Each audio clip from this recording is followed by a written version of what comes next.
In this secluded valley deep in Western Australia's south coast forest country lies a secret ingredient behind one of Australia's finest malt whiskies. A bit more of this stuff here, Ben. You want to just get a bit of that out?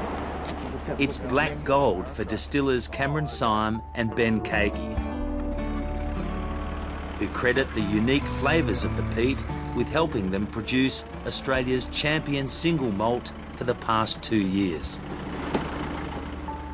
And this is really what we're looking for here. This is a great chunk of peat. You can see the roots coming through. This is the top level of the peat bog, what's called the fog. And those, I can't even break it. All these roots then burn and smoke as well as the peat, and that's what imparts that wonderful sort of smoky and sweet flavour into our whisky. So this is a load of gold from my point of view. And how does this compare with the peat that they'd use in Europe? Look, it's going to be fairly similar in terms of how it looks, but it'll be a lot different in terms of the botanical composition. So this is uniquely Australian plants that are here. So as this smokes and the flavours that'll come off it, it'll be nothing like Scottish or Irish peat at all.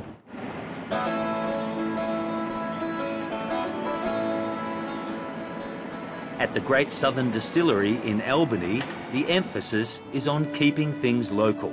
And it starts with the grain that must be brewed into a mash before being distilled. About 2/3 of a tonne of barley goes into every barrel of whisky. It's a scientific process according to head distiller Ben Kagi, but there's plenty of magic too. It's taking the energy from the seed and storing it long-term in a bottle. It's based on the scientific principles, but it's you get a feel for it, and it's one of those passion things. I feel like you kind of carry it with you. There's a lot of magic around spirits, kind of at all levels. So it's that little bit of that romantic edge that gets us into, these products. Can't help but kind of reflect on the romance of the old countries, Ireland and later on Scotland, and kind of the story of whisky in itself, and off to America and Australia. Cameron Syme shares his passion for whisky with a busy law practice, but he is a hands-on owner. He's a qualified distiller in his own right and makes the call on every new batch of whisky produced. Best job in the world, some people say. It's actually the hardest part of the job, Sean. Being able to choose whiskies that are consistently good and consistently of that same standard. Of course, you get palate fatigue as well, so I'll get to about here and I'll be saying that's all the whiskies that I could taste. But whilst it's a great part of the job, it's the hardest part. 12 years after realising his dream to start his own distillery, a barrel room insured for $16 million is testament to his faith and passion. So a very tight nose at this stage, but a lot of those sort of muscat and those sweet vanilla flavours and aromas coming through. Now, just a little bit on your tongue, I'd suggest, yeah?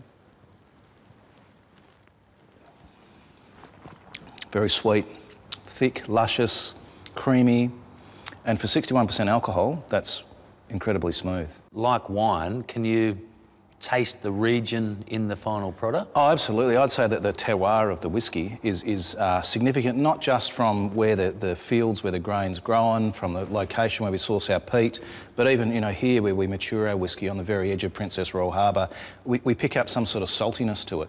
And we've got some of the whisky geeks, if I call them that, saying to us now that they can taste a provenance within Australia for our whisky regions. So we're definitely getting that, the terroir of the Great Southern within this whisky. And what sort of difference does the ageing process have on the whisky? By law in Australia, you can't call it whisky until it's been in an oak colour barrel for at least 2 years. Realistically for us these days, we don't release whiskies until they're 5 to 8 years old. And in Australia, the rule of thumb seems to be that our whiskies age twice as fast as they do in Scotland. Ultimately, the largest single influence on the whisky is out of the barrel, out of the oak. Of course, the water's a very significant influence, as is the brewing process and the location where it's matured. But if I picked one thing that would have the largest single influence, it would have to be the oak. And if we think about it, it's a week to make the whisky, to brew it and then distill it, and then it sits in this for 5 to 8 years, soaking up all of those lovely flavours from what's been in the barrel before, and then extracting really nice sweet vanilla flavours out of the wood itself. Cheers, Sean. Last year, Great Southern opened a distillery at Margaret River to capitalise on the area's booming tourism market. Yeah, they're 3 to 5 years. It's just the finishing times that are a bit different. But the move is also about creating a centre of excellence for its white spirits, gin and vodka, and producing the premier wine region's own brandy. But we're collaborating with local winemakers to try and find some of the very top wines over there, and then we'll be able to make top quality brandy out of it. Now give your recipe a bit of a whirl.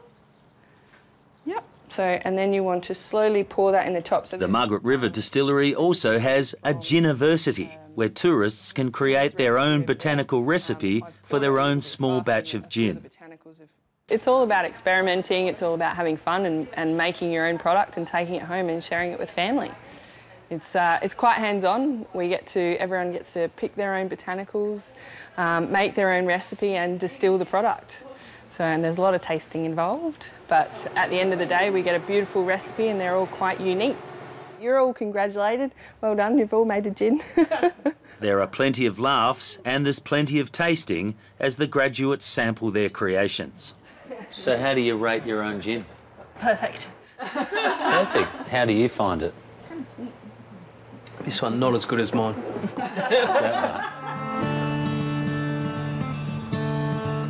Great Southern is now also creating a centre of excellence for its mixed grain or bourbon-style whisky at the scenic Perongarups north of Albany.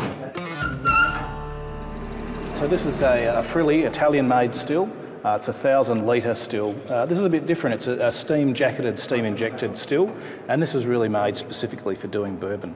So this is our I can't say bourbon, but Tiger Snake, which is Australian grain whisky, sort of modelled around the American great inspirational whiskies there, bourbon. So it's a different sort of technology.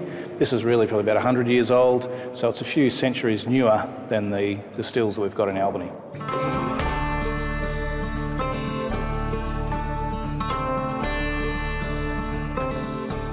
With an abundance of high-quality grain grown nearby, Great Southern is hoping to add value to farm gate prices and cut its own costs by developing a grain malting facility in the Perongarups.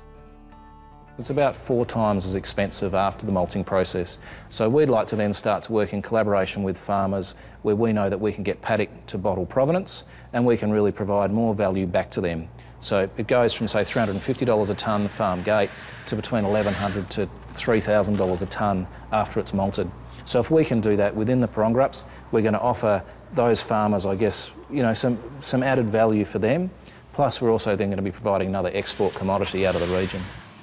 Despite the expansion, the company is committed to craft production, small batches of quality spirits made with plenty of hands-on attention, even love. The love carries through on the product. I have no doubt in my mind that the things are linked very closely, and you've got to love what you make because the love will shine.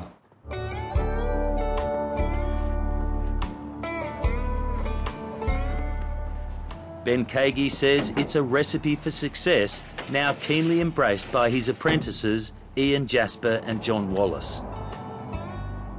That's, I think, the most rewarding part of the job is working with the next generation and you know, seeing them have the kind of glint in their eyes and the sparkle and loving what they do.